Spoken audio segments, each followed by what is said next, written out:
بسم الله الرحمن الرحيم قل أوحي إلي أنه استمع نفر من الجن فقالوا إنا سمعنا قرآنا عجبا يهدي إلى الرشد فآمنا به ولن نشرك بربنا أحدا وأنه تعالى جد ربنا ما اتخذ صاحبة ولا ولدا وأنه كان يقول سفيهنا على الله شططا وأنا ظننا أن لن تقول الإنس والجن على الله كذبا وأنه كان رجال من الإنس يعوذون برجال من الجن فزادوهم رهقا وأنهم ظنوا كما ظننتم أن لن يبعث الله أحدا وأنا لمسنا السماء فوجدناها ملئت حرسا شديدا وشهبا وأنا كنا نقعد منها مقاعد للسمع فمن يستمع الآن يجد له شهابا رصدا وأنا لا ندري أشر أريد بمن في الأرض أم أراد بهم ربهم رشدا وأنا منا الصالحون ومنا دون ذلك كنا طرائق قددا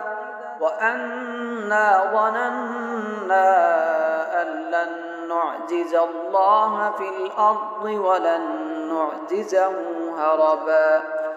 وأنا لما سمعنا الهدى آمنا به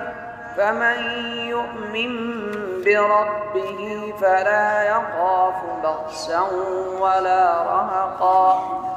وأنا منا المسلمون ومنا القاسطون فمن أسلم فأولئك تحروا رشدا وأما القاسطون فكانوا لجهنم حطبا وأن لو استقاموا على الطريقة لأسقيناهم ماء غدقا لنفتنهم فيه ومن يعرض عن ذكر ربه يسلكه عذابا صعدا وأن المساجد لله فلا تدعوا مع الله أحدا وأنه لما قام عبد الله يدعوه كادوا يكونون عليه لبدا قل إنما أدعو ربي ولا أشرك به أحدا قل إني لا أملك لكم ضرا ولا رشدا قل إني لن يجيرني من الله أحد ولن أجد من دونه ملتحدا إلا بلاغا من الله ورسالاته ومن يعص الله ورسوله فإن له نار جهنم خالدين فيها أبدا